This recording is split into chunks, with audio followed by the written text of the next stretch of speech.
Bismillahirrahmanirrahim. Assalamualaikum warahmatullahi wabarakatuh. Teman-teman yang dirahmati oleh Allah Subhanahu wa taala, orang Sunda banyak yang murtad katanya. Benarkah demikian? Benarkah orang Sunda semudah itu keluar dari agamanya? Silahkan teman-teman simak ya cerita berikut. Jadi begini teman-teman. Memang kristenisasi atau pemurtadan ya orang di daerah Jawa Barat itu banyak teman-teman ya. Kita tidak menutup mata ya, banyak juga yang dilakukan oleh para misionaris untuk memurtadkan orang-orang Jawa Barat ya. Sebagaimana kita ketahui bahwa usaha-usaha beliau masuk ke pelosok-pelosok daerah Jawa Barat juga banyak dilakukan ya. Selain ke pelosok-pelosok daerah lain. Juga salah satu sasaran empuknya adalah daerah Jawa Barat. Tetapi daerah Jawa Barat ini tidak mudah untuk dimurtadkan teman-teman ya. Penduduk Jawa Barat itu memang ramah-ramah, kan tetapi bukan berarti karena mereka ramah terus mereka mudah meninggalkan imannya ya. Ramah belum tentu lemah. Orang-orang Jawa Barat itu ramah tetapi tidak lemah ya, tidak selemah yang para misionaris itu sangkakan. Jadi begini, saya punya cerita. Saya memiliki teman ya di daerah sekitaran masih daerah Sunda ya, daerah Bogor. Nah, beliau ini adalah orang yang agamanya sih bisa dibilang ya pada agama Islam pada umumnya teman-teman ya. Ya waktu sholat ya istilahnya, waktu maksiat ya ikut maksiat ya. Seperti itu. Akan tetapi kalau ditanya masalah akidah, masalah keimanan ya, artinya keimanan yang saya maksud ini adalah keimanan untuk tetap berada dalam Islam ya, amantu billah ya, seperti itu, tetap beriman kepada Allah, tetap berislam ya. Nah, dia sangat kuat sekali teman-teman. Tetapi dia bercerita ke saya, ya pada suatu hari dia bilang pernah ikut rapat di partainya orang-orang Kristen, dia bilang ya. Nah, kenapa dia bilang ikut hadir rapat di partainya orang-orang Kristen? Dia bilang, saya ikut hadir hanya untuk sekedar, kan dikasih uang tuh ya, pada dikasih uang, pada dikasih bingkisan lah seperti itu. Makanya dia ikut dan teman-temannya yang lain hanya sekedar untuk mendapatkan bingkisan tersebut. Akan tetapi untuk masalah program-programnya dia bilang amit-amit ya kalau harus ikut mereka ya seperti itu ya. Nah, itulah salah satu cerita teman saya ya yang ada di daerah Bogor. Beliau ikut salah satu partai Kristen dulu ya. Nah, sekarang dan alhamdulillah beliau sekarang mungkin partainya juga sudah tidak ada dan beliau sudah juga tidak pernah aktif lagi di dunia perpolitikan. Nah, kemudian ada lagi teman-teman ya, di daerah saya sendiri ada sekelompok ya, ada pendatang. Nah, pendatang ini dari daerah luar Bogor ya, dari daerah luar Bogor, kemudian mereka datang ke Bogor membangun sebuah rumah. Nah, di rumahnya ini ya, pada awal-awalnya dia untuk mendekati warga itu dengan mengadakan pasar murah, ya bazar murah, ya seperti itu. Kemudian dia kesini-kesininya mengadakan les bahasa Inggris gratis. Nah, kemudian kan warga sekitar juga pada ikut tuh ya, pada ikut les. Nah, setelah itu juga teman-teman ya, saya juga ada salah seorang saudara saya juga yang ikut les bahasa Inggris tersebut. Nah, saya cobalah tanya-tanya ya ke keponakan saya itu ya, ke saudara saya itu. Diajarin apa aja? Saya bilang les di sana. Dia bilang diajarin nyanyi-nyanyi. Terus ya nyanyinya nyanyi apa? Ya nyanyi gitu-gitu aja. Dia bilang pakai bahasa Inggris. Nah, ketika saya coba tes lagunya ya lagunya memang sih pakai bahasa Inggris, tapi nadanya itu pakai nada-nada yang na na na na na na na na na na. Nah, saya bilang wah, nadanya kayak lagu-lagu yang jingle bell kayak nada gitu ya. Nah, terus saya bilang udah deh kamu gak usah ikut-ikutan lagi les bahasa Inggris, saya bilang gitu. Nah, saya juga kan nggak bisa maksa ya karena saudara saya kan punya orang tua. Nah, saya hanya sekedar iseng bercanda aja. Udah kamu nggak usah ikut-ikutan les bahasa Inggris, saya bilang. Oh iya anak keponakan saya cuma bilang oh iya ya, gitu cuma bilang iya dan akhirnya dia juga berhenti ya meskipun orang tuanya tidak melarang ya tapi saya bercandain gitu langsung deh si keponakan saya itu berhenti nggak ikut lagi. Nah, saya kan masih penasaran ya, kebetulan memang lesnya itu diadakan di rumah mereka ya, di rumah orang Kristen tadi. Nah, saya bilang tanya ya, boleh nggak kalau saya ikut hadir ke sana? Karena kan banyak juga orang-orang tua yang ikut hadir ke sana ya, ke tempat les bahasa Inggris itu, saya coba hadirlah bersama istri saya berdua ya, saya hadir, saya perhatiin ya. Oh ternyata benar ada nyanyi-nyanyinya. Ya itu tadi ya, nadanya nah ya yang seperti yang sebutkan tadi ya, nadanya kayak nada lagu Jingle Bell itu ya, teman-teman. Wah, ini saya terus terang saya agak sedikit kaget ya ketika itu, karena orang Islam ya dididik oleh orang Kristen ya, non-Islam artinya di rumahnya, teman-teman. Sementara di rumahnya itu kita memang ya mereka terbuka, akan tetapi di sini secara tidak langsung mereka itu menyebarkan pemahaman mereka ya, sedikit tidak banyak memang, mungkin dari sekian persen mereka hanya menunjukkan lambang-lambang mereka seperti salib ya, terus seperti misalkan masak daging babi ya, seperti itu. Nah, anak-anak orang Islam tuh di sana hadir ya, hadir menyaksikan. Nah, yang saya khawatirkan itu bukan mereka menyebarkan secara langsung, itu tidak ada bukti ya memang. Tetapi dengan hanya melihat, seseringnya melihat benda-benda yang kita anggap itu adalah menurut pemahaman kita itu adalah sesuatu hal yang musyrik ya, teman-teman. Artinya berbeda keyakinan kan dengan kita ya, Kristen sudah jelas agama Kristen, Islam sudah jelas agama Islam ya. Artinya kita tidak boleh saling mengganggu. Nah, tetapi dengan seringnya hadir anak-anak ya Muslim ke rumah mereka yang di sana ada salib ya, ada patung-patung. Nah, dikhawatirkan itu ada kesan terbiasa melihat hal-hal seperti itu. Nah, juga nanti akan timbul rasa maklum. Nah, di situ yang dikhawatirkan memang.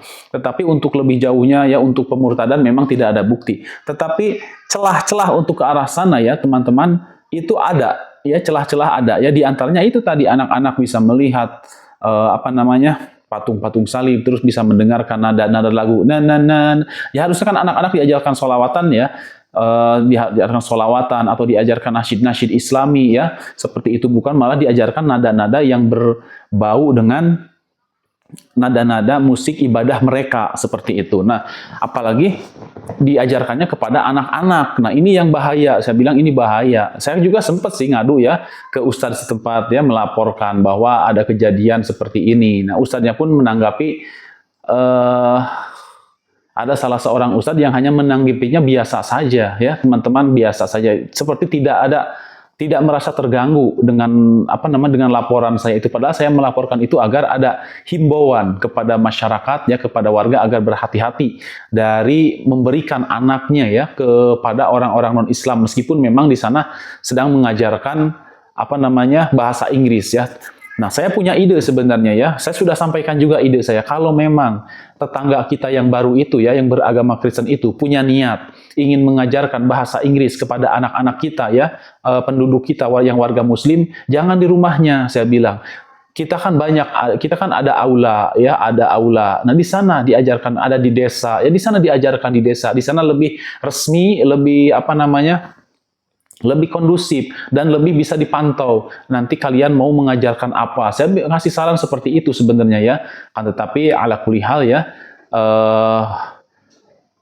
semua itu ya, saya hanya bisa ikhtiar sebatas itu saja dan menyampaikan sebatas itu saja ya, atas keprihatinan saya, atas kekhawatiran ya, khawatir anak-anak kita nanti diajarkan pemahaman-pemahaman agama mereka ya, seperti itu. Makanya saya kasih saran, kalau mau ya di sebuah aula, kan di desa ada aula tuh, aula kosong, atau di desa di SD kan, SD pagi itu dipakai. Nah, sorenya dipakailah les di situ kan.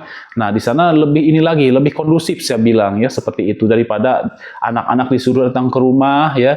Kita tidak tahu juga kan di sana, kita tidak memantaunya selama mereka belajar. Nah, saya bilang seperti itu, teman-teman. Tapi alhamdulillah, namanya orang Sunda ya. Lucu, teman-teman, namanya orang Sunda ya. Kalau saya khawatir itu wajar ya, karena saya melihat situasi juga global ya, yang bagaimana orang-orang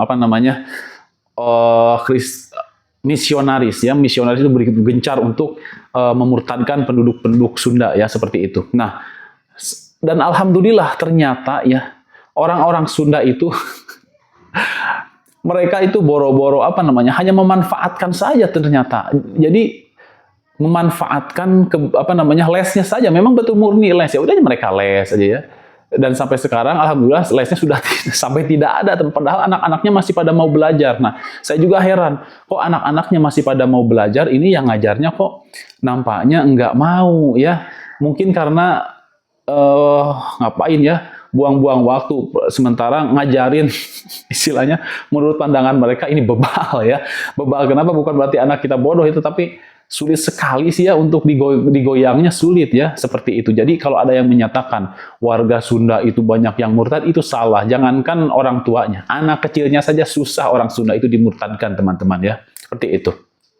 Nah, udah singkat cerita, ya sudah, sekarang situ sudah tutup ya. Yang dulunya memang sering mengadakan bazar murah ya, seperti itu. Kadang memberikan apa namanya, pakaian-pakaian gratis. Seperti itu, kayak orang yang benar-benar baik begitu banget, teman-teman ya, seperti itu. Mungkin itu untuk pendekatan mereka dengan masyarakat ya. Saya juga husnuzon ketika itu, mungkin mereka karena warga pendatang baru ya, ingin mengenalkan diri terhadap warga kita ya, mereka mungkin melakukan hal-hal itu ya.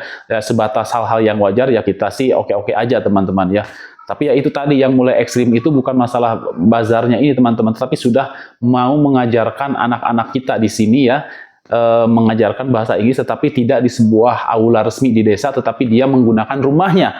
Jadi mana di situ ada patung salib ya, ada makanan-makanan yang kita tidak tahu kehalalannya ya. Sementara di situ anak kita disuguhi katanya ya di makanan ini itu. Nah, kita tidak tahu kan apa yang mereka suguhkan itu. Seperti itu, teman-teman. Nah, jadi sekali lagi, orang-orang Sunda itu sulit, teman-teman ya. Jangan dikira teman-teman misionaris ya yang ingin memurtadkan orang Sunda itu, kalian membutuhkan biaya yang sangat besar, teman-teman ya, dan usaha yang harus membutuhkan usaha yang keras. Karena orang-orang Sunda itu ramah tetapi nggak lemah. Kuat keimanannya. Itu berkat mungkin para ulama kita ya terdahulu yang lewat doa-doanya ya muqallibal qulub ya sabit qalbi ala dinik ya, doa-doa yang telah diajarkan oleh para ulama kepada kita umatnya ya. Seperti banyaklah teman-teman di Sunda ini kan banyak ya kiai-kiai, ustadz-ustadz, sepuh-sepuh yang memang keislamannya sangat kuat. Nah, itulah. Jadi jika kalian ingin masuk ke Jawa Barat dan mengaku-ngaku ini itu di Jawa Barat ya, tidak susah bagi kalian ya, bagi warga penduduk, bagi warga pribumi, tidak akan bisa digoyah begitu aja. Bahkan ada ya teman saya juga yang kedatangan misionaris bawa-bawa selebaran ya, selebaran ini katanya untuk apa namanya, kalau mendapat, mungkin itu selebaran misionaris itu penginjil ya, teman, nggak tahu, saya juga dikasih selebaran ya kayak buku gitu, katanya ini buat ini, kalau mau ikut kami ya silahkan. Jadi sudah sekitar tahun berapa itu gencar banget, teman-teman ya, mereka datang ke kampung kami ya, tetapi ya itu berhasil berakhir dengan kegagalan mereka ya. Mereka tidak berhasil menyentuh kampung kami, alhamdulillah. Nah, tetapi memang ada, kalau pendatang banyak, teman-teman ya. Pendatang yang non-muslim banyak juga ya, tapi mereka biasa saja ya, tidak menyebarkan pemahaman agama mereka. Ya nafsi-nafsi saja. Ya itu tadi, ada satu itu doang tuh yang mereka begitu gencar menyebarkan pemahaman agama mereka.